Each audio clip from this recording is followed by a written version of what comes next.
Good evening and welcome to World News Tonight here on TVP World. I'm your host, Diana Skaya. Austrians have cast their ballots in parliamentary elections, and that's going to be our main topic this evening as the results of those elections, in which the anti-immigration and eurosceptic Freedom Party has come out victorious, while the ruling coalition has lost its majority. Now, more on that in just a moment, but first, let's take a look at tonight's headlines. Russia claims to have repelled one of Ukraine's largest drone attacks. Polish aid organizations offer assistance to displaced civilians in Lebanon.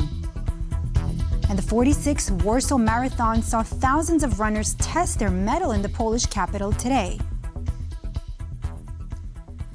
Exit polls suggest that the anti-immigration, eurosceptic Austrian Freedom Party won today's legislative elections with 29% of the vote. Now, the center-right People's Party is projected to take second place, with Social Democrats in third. The FPO is projected to win the elections for the first time in the party's history. The OVP, which is currently leading the government, has seen its support drop by some 11 percentage points. Its coalition partner, the Greens, lost some 5 points, becoming the smallest party in the parliament. The government has thus lost its majority. The Social Democrats also saw a drop in support compared to the previous elections by some 6 points. The Liberal Neos party is projected to have secured roughly the same share of seats. The pre-election polls predicted a victory for the FPO, with its leaders being in good spirits on the day of the vote. Analysts say the FPO support is driven largely by anti-immigration sentiment. Concerns about inflation and about the war in Ukraine have also likely benefited the party. It is the question that is being decided today. Should everything continue as before? Or should there be 5 good years for Austria in the future? And I think 5 good years have the upper hand, so to speak, and I have simply a good feeling. And I think the mood is right for us, and the mood turns into votes. The ruling Conservatives were visibly disappointed with the results of the elections. I think it's sobering when you see the numbers, of course. I also hope that something will come up to make the first place possible. But of course, you can't be particularly happy about the result like that. And yes, we hope for the best. It remains to be seen if the Freedom Party will enter a ruling coalition. The centre-right People's Party will be the most obvious coalition partner. However, the previous FPO-OVP coalition government collapsed in 2019 in the wake of a political scandal. The so-called Ibiza affair involved FPO officials agreeing to receive covert support from people they thought had connections to the Russian government. Current Prime Minister and OVP leader Karl Nehammer has ruled out a coalition with the FPO. Coalition arrangement without the FPO would be difficult. The pre-election coalition of the People's Party and the Greens will not have enough seats for a majority. Neither would the coalition of Social Democrats, Greens and Liberals.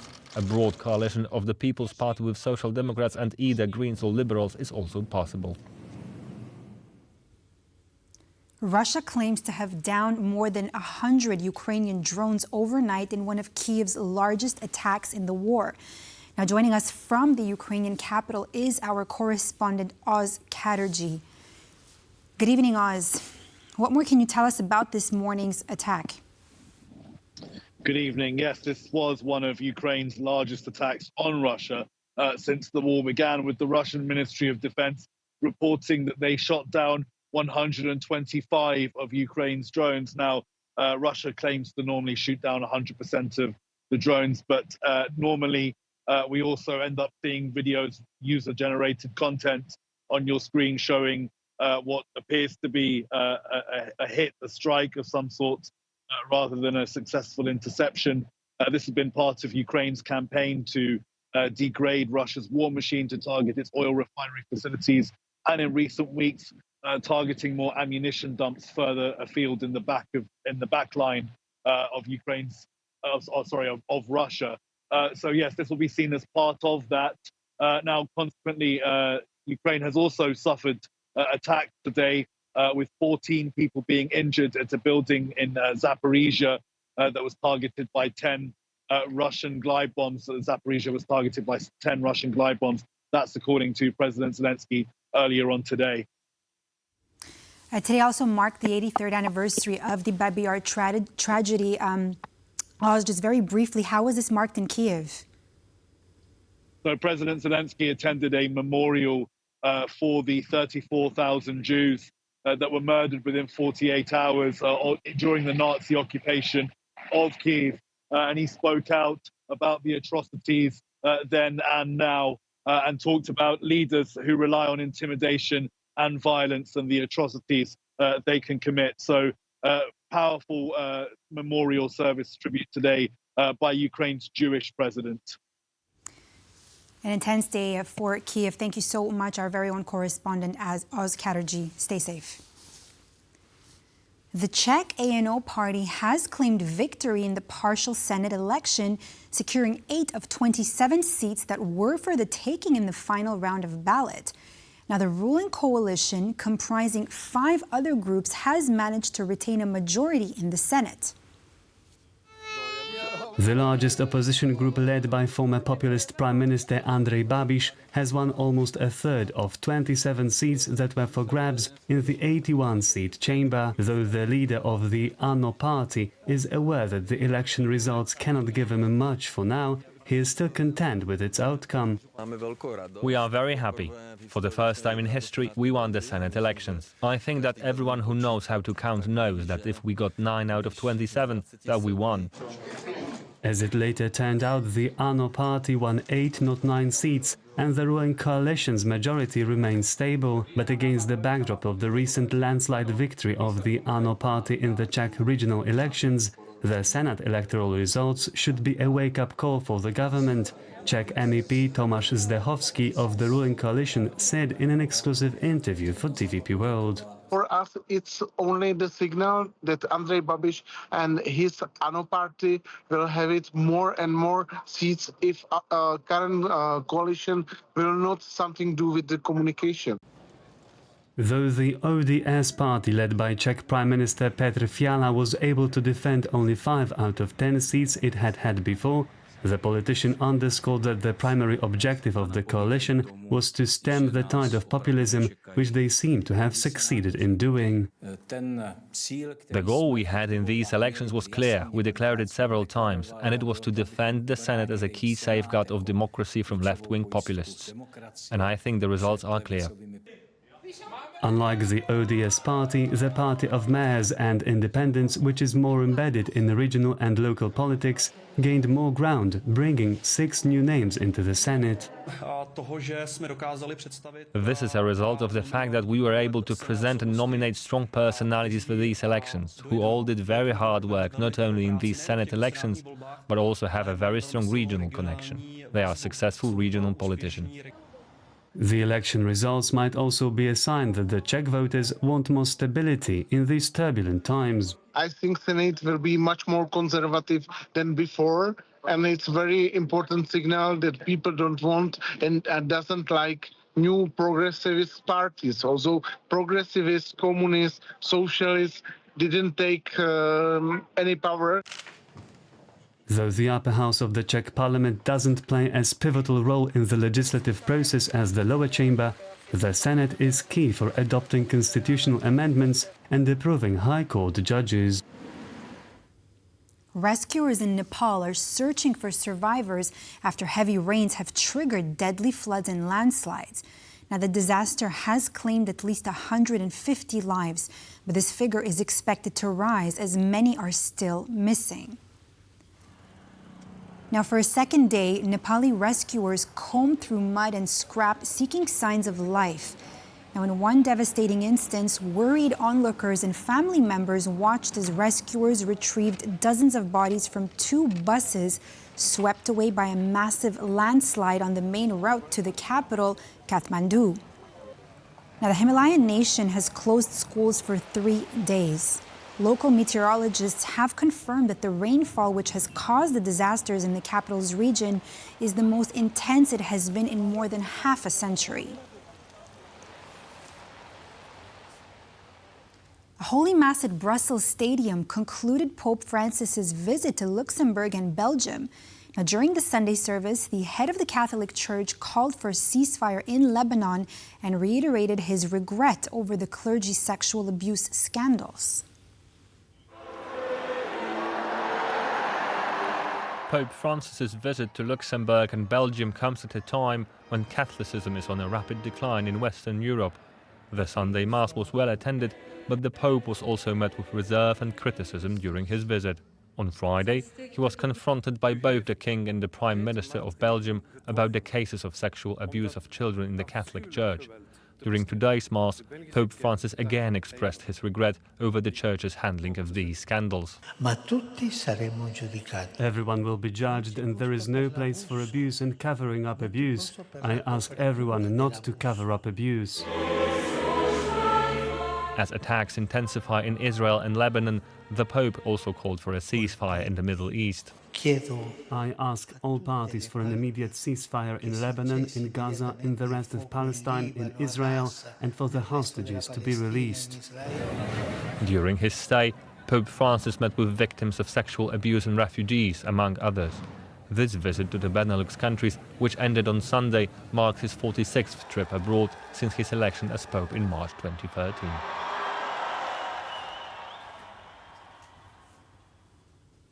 Hassan Nasrallah's death continues to make waves in both Lebanon and Israel as fire exchanges between the two sides have been ongoing since Friday. Now, the IDF strikes against Hezbollah in Lebanon have displaced many Lebanese in the country's south, where civilians have been receiving assistance from a Polish aid organization.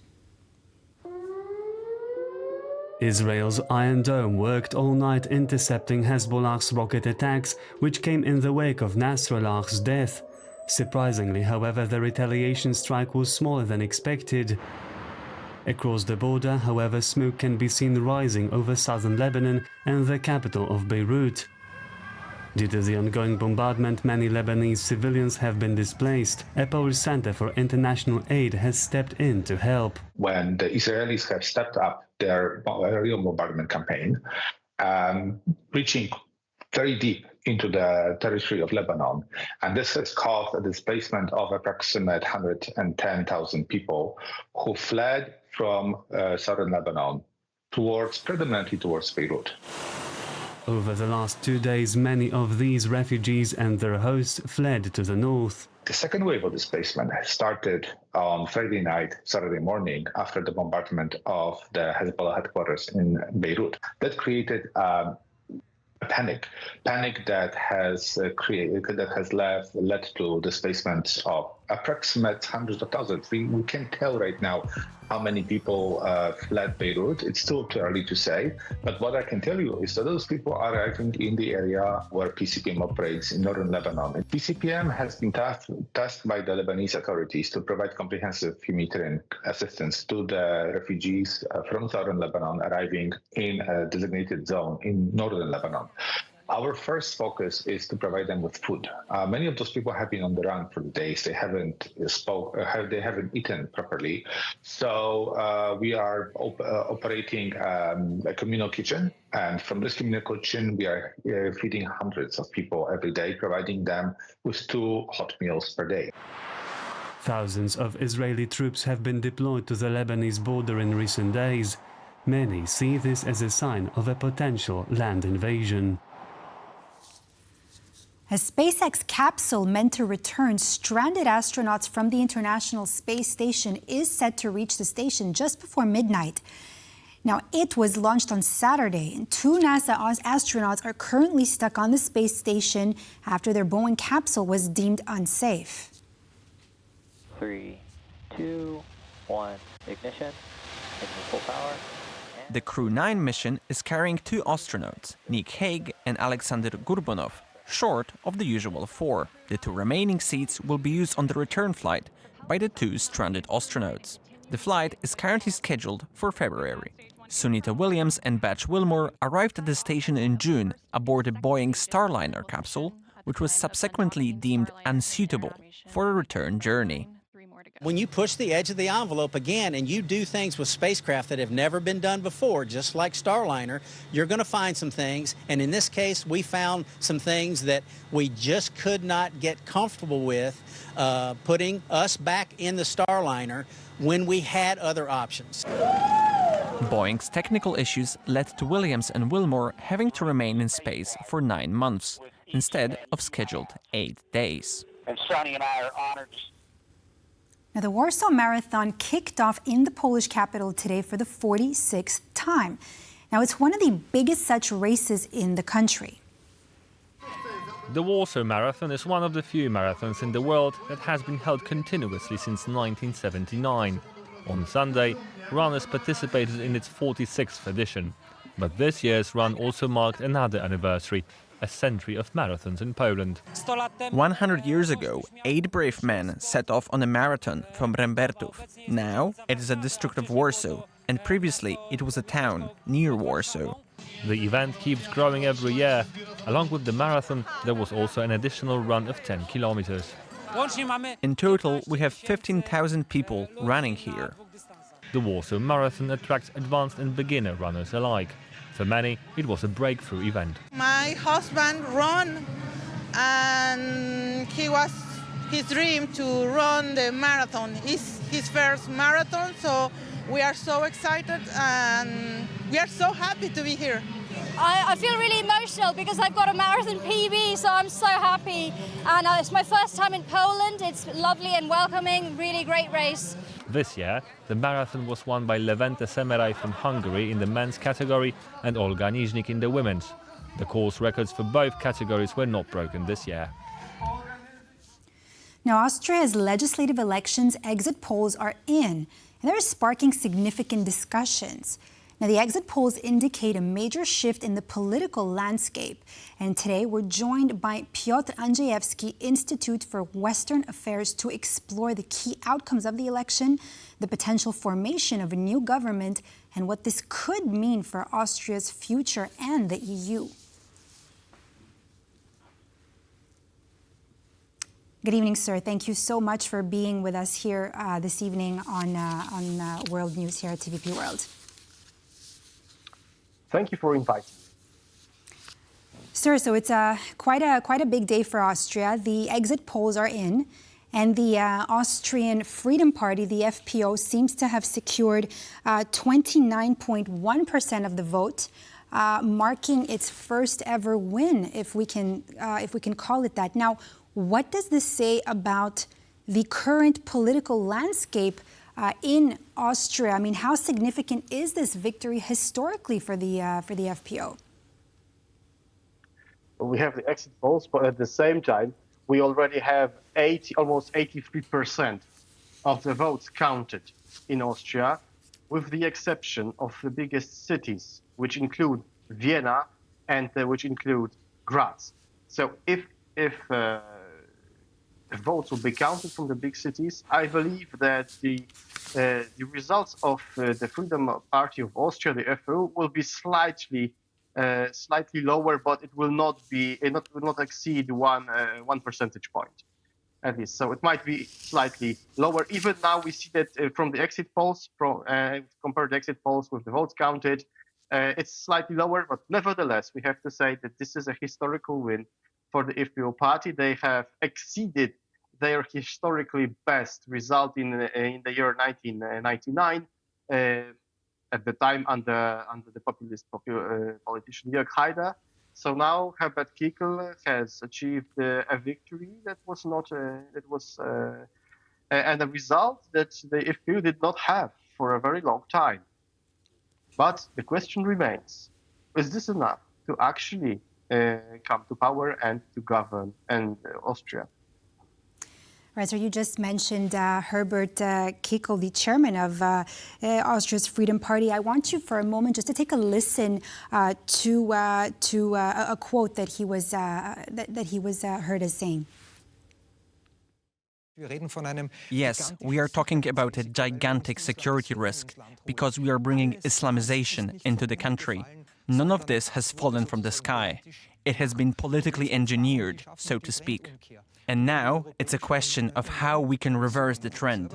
And if the European Union, the Commission, doesn't realize on its own that we need a fortress Europe, then the pressure from the nation-states, which in turn will take measures to make Europe less attractive, resolute repatriation measures, consistent deportations, will ultimately lead to a reassessment in Europe. And that's what's happening all over Europe right now.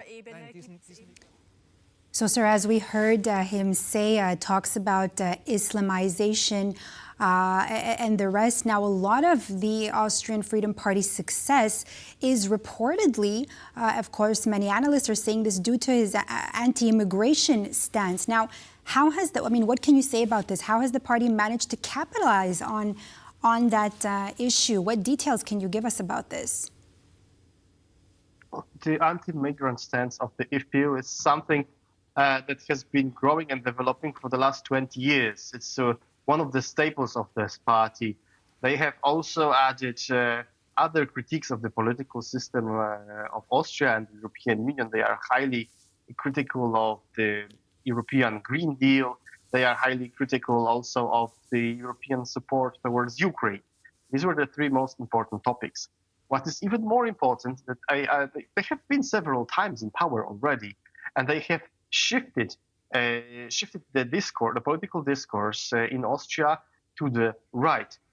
In the same debate that we have just showed a moment ago, the Chancellor Karl Nehammer, the leader of the Austrian People's Party, he was bragging that he managed to limit immigration in the borderland in Burgenland, so this more eastwards part of Austria, by 97%. So anti-immigration stance in Austria is now part of the mainstream. It's not just an issue of the far right. It's something that's bringing a lot of votes, as you can see. We have the anti-immigration parties have more than a majority in the parliament. I'm speaking about the FPÖ party and the EVP parties. So this is something that the majority of Austrian voters want.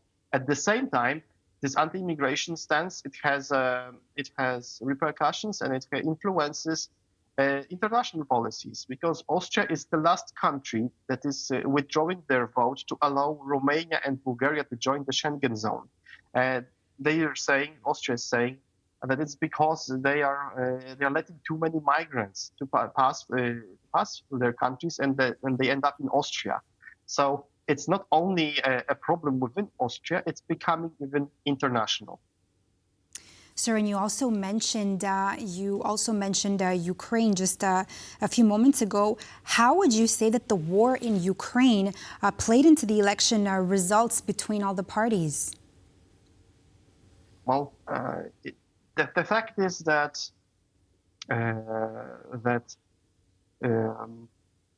FPÖ is highly critical of any support towards Ukraine, and they're quoting the Austrian constitution because Austria is a neutral state.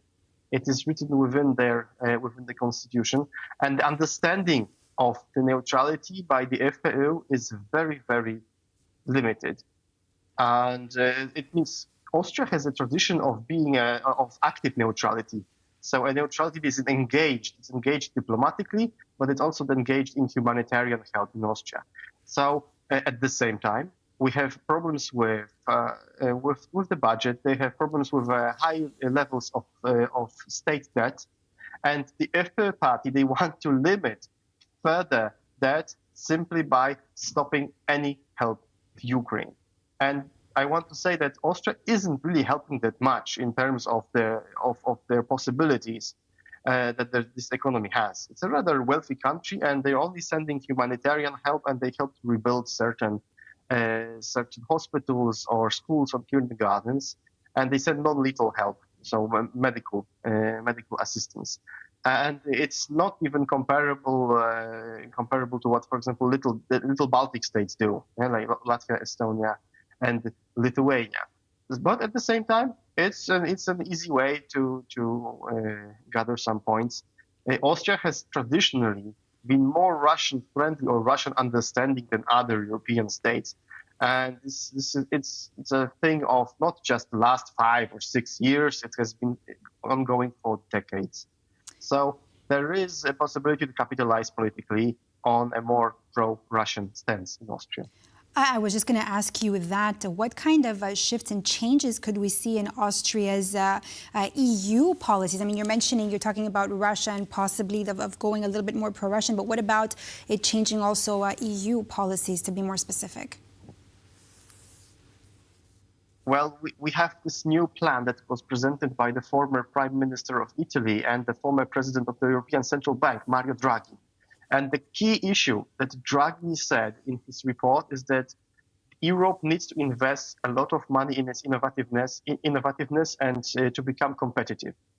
And he said Europe needs 800 billion euros yearly simply to catch up to the United States. And how he wants to achieve it? He would like to achieve it by issuing pan-European debt. And this is something that Austria will not be happy about. Already during the COVID times, when the first Euro bonds were issued, Austria was one of the frugal 4 states that were against it. Well, they were eventually convinced. But now, with the rise of the far right in Austria, it might move its position even more into the eurosceptical territory, and it will be even harder to convince the new Austrian chancellor, the new Austrian government, to actually be in favor for new European debt. So in this instance, Austria would be the country that limits European integration.